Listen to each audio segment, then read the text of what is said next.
Hello smarties, welcome back to SC educators. NCERT CBSE class 10 हमारा maths का 360 degree series बहुत ही मस्त चल रहा है। आज हम पहुंच चुके हैं डे 29 और कोऑर्डिनेट ज्योमेट्री पर एक वीडियो हमने देखा ही था, बहुत इंटरेस्टिंग क्वेश्चन थे। एक चीज मैं पहले ही क्लियर इंस्ट्रक्शन दे दूं, अब मैं हर क्वेश्चन में फॉर्मूला नहीं लिखूंगा।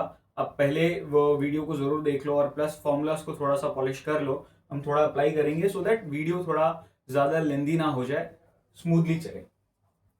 ओ, पहले आज का कोट, जीतना सीख जाओगे और यार आप पहले सीखना तो सीख जाओ। सही बात है ना। So first question, AD is a median of ABC with vertices so and so, length AD is equal to. बहुत इंटरेस्टिंग सुपर क्वेश्चन है, ध्यान से फंडामेंटल लॉजिक समझना। एक ट्राइंगल है, इस ट्राइंगल में ABC में एक AD करके मीडियन है। मीडियन मतलब हमेशा याद रखना, this is very important, median और एल्टीट्यूड में फर्क याद रखना। मीडियन यहां पर एग्जैक्ट मिड पॉइंट पे टच करता है, जबकि एल्टीट्यूड एग्जैक्टली 90 डिग्री बनाता है। ये दोनों में फर्क है। आइसोसेलेस ट्राइंगल और इक्विलेटरल ट्राइंगल के लिए दोनों सेम टू सेम ही होते हैं, मीडियन और एल्टीट्यूड एक ही लाइन होती है। लेकिन बाकी कोई ट्राइंगल हो तो मीडियन मतलब मिड पॉइंट पे टच करना। अब मुझे अगर इसकी लेंथ ढूंढनी है तो ए के कोऑर्डिनेट्स तो मेरे पास है 5, -6, बी के कोऑर्डिनेट्स मुझे दिए गए हैं 6, 4 और सी के कोऑर्डिनेट्स दिए गए हैं 0, 0। अब अगर एडी की लेंथ ढूंढनी है तो डी के कोऑर्डिनेट्स तो चाहिए ना भैया, तो ही तो मैं डिस्टेंस फॉर्मूला लगा पाऊंगा। लेकिन डी के कोऑर्डिनेट्स दिए नहीं है, वो कैसे मिलेंगे? वो मिलेंगे मिड पॉइंट फॉर्मूला से। तो 6 + 0 / 2 इज 3, 4 + 0 / 2 इज 2। सो 3, 2 मेरे डी के कोऑर्डिनेट्स है और एडी की लेंथ मुझे ढूंढनी थी, तो डिस्टेंस फॉर्मूला लगता है x2 - x1 होल स्क्वायर या 5 - 3 या 3 - 5 करो, कोई फर्क नहीं पड़ता है। 5 - 3 कर रहा हूं मैं whole square plus -6 - 2 whole square. So ये बन जाएगा 2 का स्क्वायर 4 -8 का square 64। So 64 + 4 is nothing but √68, जो कि मेरा पहला ही ऑप्शन है। So the correct answer is option A. Pretty simple question, right. आगे बढ़ते हैं नेक्स्ट क्वेश्चन के साथ। क्या दिया हुआ है? Find a relation between x and y such that the points p x, y is equidistant from p। यहां पर एक रिलेशन ढूंढना है। अब कभी भी ये वर्ड आ जाए relation between x and y, तो सबसे पहले तो मीनिंग समझ लो, क्योंकि बच्चे कंफ्यूज हो जाते हैं, डर जाते हैं कि सॉल्व ही नहीं हो रहा, वैल्यू ही नहीं मिल रही। भैया वैल्यू नहीं ढूंढनी है, relation between x and y का मतलब x और y के फॉर्म का एक इक्वेशन ढूंढना है। 3x + 2y - 7, 4x - 8y + 3 = 0, ऐसा कुछ इक्वेशन ढूंढना है। इस क्वेश्चन में साफ साफ ऐसे बोला गया है, याद रखना एक चीज। अब क्या बोला है? P एक पॉइंट है, हमेशा आप इक्विडिस्टेंट वाले को इसी तरीके से करो तो कभी गलत नहीं होगी। P 3, 5 P x, y, ये तो मेरे कोऑर्डिनेट्स दिए हुए हैं। अब मुझे बोला गया है कि PA और PB आपस में इक्वल है। डिस्टेंस फॉर्मूला से स्क्वायरिंग कर दूं तो PA² PB² भी आपस में इक्वल है। अब डिस्टेंस फॉर्मूला लगाते वक्त मैं रूट नहीं लगाऊंगा क्योंकि मैंने स्क्वायरिंग कर दिया है। डिस्टेंस फॉर्मूले के लॉजिक से क्या बैठेगा? ये x - 7 whole square plus y - 1 whole square equals to x - 3 whole square plus y - 5 whole square. Perfectly correct. अब इधर आइडेंटिटीज लगानी पड़ेगी, दिमाग में घंटी बजनी चाहिए भैया। सिर्फ x का और 7 का स्क्वायर मत करना। a² - 2ab + b², सेम तरीके से a² - 2ab + b² a² - 2ab + b² a² - 2ab + b²। अब x², दोनों साइड से मेरे कट हो जाएंगे। अब सिंप्लीफाई करना है तो सब कुछ मैं लेफ्ट साइड ले जाता हूं और -14x लिखा है और उसके बाद x वाला टर्म यानी माइनस का +6x, फिर -2y है और इधर -10y का उधर जाएगा तो +10y। फिर नंबर्स में देखा जाए तो 49 1 हो जाता है 50 और इधर मेरे नंबर्स क्या है 9 और 25, जो कि मिला के होते हैं 34 उस साइड जाएगा तो -34। अब इस चीज को सिंप्लीफाई करेंगे तो ये बनेगा -8x और ये बन जाएगा +8y और 50 - 34 इज +16। ठीक है। अब इसको और सिंप्लीफाई मैं कर सकता हूँ। यहाँ पर ध्यान से देखना, x का टर्म जो है वो नेगेटिव है, नेगेटिव नहीं होना चाहिए। सो मैं क्या करूंगा, -8 कॉमन लूंगा, अंदर x - y और -2 इक्वल्स टू 0, ठीक है ना। ये माइनस वाला प्लस हो जाएगा, प्लस वाला माइनस हो जाएगा, प्लस वाला माइनस हो जाएगा, साइन भी चेंज हो जाएगा। -8 को और मैं नीचे भेज दूंगा, so x minus y minus 2 equals to 0, क्योंकि 0 डिवाइड बाई एनीथिंग इज 0। तो ये मेरी इक्वेशन बनती है और यही मेरा फाइनल यहाँ पर आंसर है। आई होप समझ में आ गया होगा, बहुत इजी क्वेश्चन था और इंटरेस्टिंग है ये। Next, the vertices of quadrilateral and चारों के दिए हुए हैं। Prove that ABCD is a rhombus and not a square. This is very very important sum. तुम लोग को 6 बार डिस्टेंस फॉर्मूला लगाना है। कभी भी क्वाड्रिलेटरल वाला क्वेश्चन आ जाए तो समझ जाना, मतलब कोऑर्डिनेट्स ढूंढने वाली चीज हो तो अलग बात है, और क्वाड्रिलेटरल आइडेंटिफाई या प्रूव करना हो, क्वाड्रिलेटरल 4 साइड वाला, ट्रायंगल की बात नहीं कर रहा, तो आपको 6 बार डिस्टेंस फॉर्मूला लगाना ही पड़ेगा। 4 बार साइड्स के लिए AB BC CD DA, ये तो चारों हो गई मेरी साइड्स, और 2 बार डायगोनल के लिए यानी AC और BD, ठीक है ना, ये हो गई मेरी डायगोनल्स। अब इस क्वेश्चन को मैं पूरा सॉल्व नहीं कर रहा क्योंकि बहुत लंबा एक क्वेश्चन की वजह से वीडियो हो जाएगा। 6 बार आपको अच्छे से डिस्टेंस फॉर्मूला लगाना है। 6 बार जब डिस्टेंस फॉर्मूला लगाओगे तो आप पाओगे कि AB equals to BC is equals to CD is equal to DA, यानी ये चारों ही साइड्स आपस में इक्वल है, और जिसकी 4 साइड इक्वल होती है या तो वो स्क्वायर होता है या तो वो रोम्बस होता है। तो वो दोनों में से कंफर्म करने के लिए आप फिर डायगोनल ढूंढोगे और डायगोनल पाओगे कि दोनों इक्वल नहीं है, और अगर डायगोनल्स इक्वल नहीं है तो ये कंफर्म हो जाता है कि ये रोम्बस है ना कि स्क्वायर, क्योंकि स्क्वायर की डायगोनल्स भी आपस में इक्वल होती है। आई होप इसका फंडा समझ में आ गया। मैंने पूरा सम नहीं किया है, 6 बार डिस्टेंस फॉर्मूला लगा के आपको ये प्रूव करना है। Next question, find the ratio in which the line segment joining the points is divided by y axis। बहुत इंपॉर्टेंट, बहुत अच्छा क्वेश्चन। क्वेश्चन में क्या बोला गया है कि यहाँ पर एक पॉइंट है, सपोज कर लेता हूँ A जिसके कोऑर्डिनेट्स है 5,3, B जिसके कोऑर्डिनेट्स है -1,6, और बीच में एक पॉइंट है P जो कि कहाँ है, y एक्सिस पे, यानी 0,y अपने आप ये दिमाग चलाना है, ठीक है ना, इस तरीके से। तो ये इसके बराबर है। अब मुझे इसको सॉल्व करना है और रेशियो मुझे ढूंढना है। तो रेशियो ढूंढने का बड़ा आसान तरीका है, आपका सेक्शन फॉर्मूला क्या कहता है, M1, अब रेशियो ही नहीं पता तो M1 x2 is clearly -1, M2 x1 upon M1 plus M2। Same to same चीज मैं y के लिए भी कर दूंगा, अभी मैं नहीं कर रहा क्योंकि मेरे काम ही नहीं लगेगा। अगर y, ध्यान से समझना ये चीज को, सेम टू सेम ऐसे y के लिए करूंगा, मेरा x कोऑर्डिनेट इक्वेट होगा, यानी ये जो 0 है वो बराबर होगा इस पूरे कॉमा से पहले वाले x कोऑर्डिनेट के, यानी कि -M1 plus 5M2 upon M1 plus M2। ये पूरा M1 प्लस M2 0 से मल्टीप्लाई हुआ तो 0 ही रहेगा, माइनस का M1 उस साइड जाएगा तो प्लस का M1 बन जाएगा।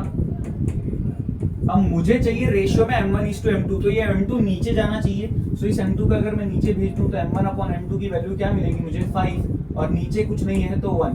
तो रेशियो जो मुझे फाइंड करना था वो क्या मिल गया, 5:1। कुछ इस तरीके से ये सॉल्व करना था, इंटरेस्टिंग क्वेश्चन था। अब सपोज करो y की वैल्यू भी ढूंढनी हुई तो यहाँ पर सेम टू सेम तरीके से पहले तो सेक्शन फॉर्मूला कंप्लीट करूंगा, उस y के साथ इस चीज को इक्वेट करूंगा। जैसे मैंने ये x वाले को इक्वेट किया ना, वैसे y वाले को इक्वेट करूंगा और सॉल्व करूंगा, और तब मैं M1 M2 की वैल्यू जो मैंने 5,1 ढूंढी है वो मैं पुट कर दूंगा और सॉल्व करूंगा, तब जाके मुझे y मिलेगा। ये इस क्वेश्चन में है नहीं, बट इन केस 3 मार्क का क्वेश्चन आया तो ये भी चीज ऐड ऑन हो सकती है। फाइंड द कोऑर्डिनेट आल्सो, वो पॉइंट जो डिवाइड कर रहा है।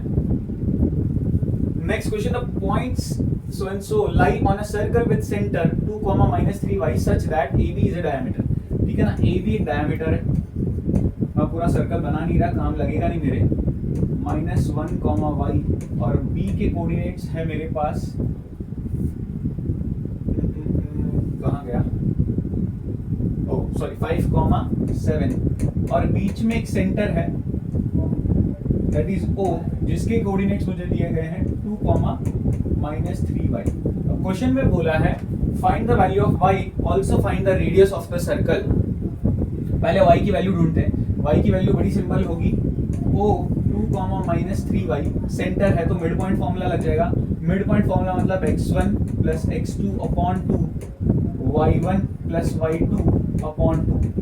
कोई भी एक को इक्वेट कर सकता हूँ, वैसे देखा जाए तो मुझे y कोऑर्डिनेट को इक्वेट करना पड़ेगा, x तो दोनों वैल्यू है ही मेरे पास, यानी -3y बराबर है y प्लस 7/2 के, 2 उधर चला जाएगा, so -6y equals to y plus 7, y इधर जाके सो -7y बनाएगा, 7 कट रहा है और माइनस का साइन उस साइड चला जाए तो y की वैल्यू निकल के आती है -1, यानी ये -7 को नीचे भेज दूं, 7 कटेगा और माइनस के साइन को ऊपर लिखना पड़ता है, सो y की वैल्यू मुझे -1 मिलेगी। तो O के कोऑर्डिनेट्स क्या बन जाएंगे, coordinates of O will be 2, -3 into -1 is 3। Now अब रेडियस क्या होता है, सेंटर से लेके कोई भी एक पॉइंट तक का डिस्टेंस, चाहो तो आप यहां तक ले लो चाहे यहां तक ले लो, यानी चाहे OA ढूंढो चाहे OB ढूंढो, दोनों से मिलना रेडियस ही है। फॉर रेडियस, अब रेडियस के लिए हम क्या करेंगे, OB ढूंढेंगे, OB मतलब एक तरीके से डिस्टेंस फॉर्मूला में लगाऊंगा, सो O मेरा ये रहा, B मुझे दिया हुआ ही था 5,7, सो यहाँ पे x2 minus x1 whole square plus y2 minus y1 whole square, यहाँ पर देखा जाए तो ये 3 का स्क्वायर 9, 4 का स्क्वायर 16, 9 प्लस 16 25 का रूट कितना मिलता है मुझे, 5 यूनिट्स। सो रेडियस की वैल्यू क्या हो गई, 5 यूनिट्स। आई होप समझ में आया होगा, बहुत इजी क्वेश्चन था बट इम्पोर्टेंट, कंसेप्चुअल क्लैरिटी जो मैं बार बार दोहराता जाता हूँ वो है, तो ये सब आराम से कर पाओगे। नेक्स्ट केस स्टडी, ये केस स्टडी भी बहुत प्यारी है, स्कूल्स को बड़ी पसंद आती है, स्कूल्स में बहुत फ्रीक्वेंटली देखने को मिलती है। क्वेश्चन में क्या दिया हुआ है, right the coordinates of A and B. देखो लल्लू पंजू क्वेश्चन है, केस स्टडी मतलब यार इजी चीज है। ए के कोऑर्डिनेट्स क्या होंगे, पहले तो ए दिख रहा है, ये रहा ए 1 की लाइन में, y में 9, सो 1,9, और b के कोऑर्डिनेट्स इसी तरीके से देखा जाए तो x में मैं अगर देखूं तो 5 पे है और y में 13, सो 5,13, दैट्स इट, इतना सा करना था। Next second part, right the coordinates of the mid point of line segment joining C and D, ठीक है ना। सो पहले तो C के कोऑर्डिनेट्स है क्या मेरे, 9 और 13, और D के कोऑर्डिनेट्स क्या है मेरे, 13 और 9, ठीक है। So therefore mid point of CD क्या हो जाएगा, x1 plus x2 upon 2, y1 plus y2 upon 2, ये कितना हो जाएगा, 13 प्लस 9 हो जाता है मेरा 22 डिवाइड बाई 2 इज 11, ये भी 11 होगा, सो 11,11 मेरा मिड पॉइंट हो जाता है। It is as simple as this, easy question था। Next, find the distance between M and Q। So M के कोऑर्डिनेट्स क्या होंगे, पहले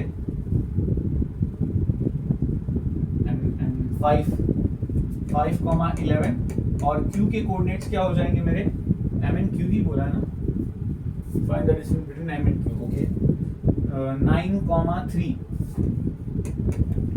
सो MQ की वैल्यू क्या हो जाएगी, under root 9 minus 5 whole square, 3 minus 11 whole square. Simply क्या कर रहा हूँ, डिस्टेंस फॉर्मूला लगा रहा हूँ, -4 का स्क्वायर 16 होता है, और 11 माइनस 3 इज 8 का square is 64, so 64 plus 16 is root 80, and root 80 is nothing but 16 5 so 4 root 5 आता है। That's it, simple question. इसका थर्ड का और वाला question, B part, find the coordinates of the point which divides the line segment joining M and N in the ratio 1:3।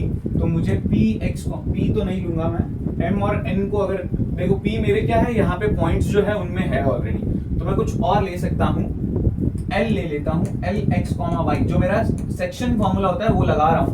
Section formula के हिसाब से M1 मतलब 1 हो गया, ठीक है ना। M1:M2 की वैल्यू मुझे कितनी दी हुई है, 1:3, सो ये 1 ये हो गया और ये हो गया, ठीक है। अब M1 ढूंढना किसमें, M और N के बीच में, सो M के कोऑर्डिनेट्स तो मेरे 5,11 है ही, और N के कोऑर्डिनेट्स क्या होंगे, 9,11, सो M1 x2 plus M2 x1 upon M1 plus M2, M1 y2 plus M2 y1,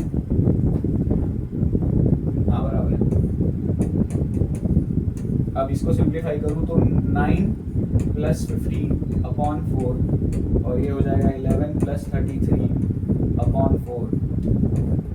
15 और 9 हो जाता है मेरा 24, ठीक है ना। 24 / 4 इज 6, 44 / 4 इज 11, सो 6,11 मेरे इस बीच के पॉइंट का है वैल्यू, जो कि एक तरीके से क्या कर रहा है यहाँ पे डिवाइड कर रहा है 1:3 के रेशियो में। बाकी आप लॉजिकली भी देख सकते हो कि m और n के बीच में 4 बॉक्सेस है, तो 4 बॉक्सेस का मतलब क्या हुआ 1:3, मतलब पहला बॉक्स और उसके बाद 3 बॉक्स, तो वो हो गया 1:3। तो पहला बॉक्स मतलब ये पॉइंट हो गया, और इस पॉइंट के अगर मैं कोऑर्डिनेट देखूं तो 6,11 ही है। तो ये क्रॉस वेरीफाई भी इस तरीके से हो जाता है। That's it. बहुत ही प्यारा सा छोटा सा वीडियो जिसमें कुछ इजी क्वेश्चंस हमने किए, इंटरेस्टिंग थे, कंसेप्चुअल क्लैरिटी होनी चाहिए। कोड फटाफट मैं आज का बता देता हूँ। आज का कोड है 2507। आई होप आपको आज सब कुछ समझ में आया होगा। Thank you so much for watching. मिलते हैं नेक्स्ट वीडियो में।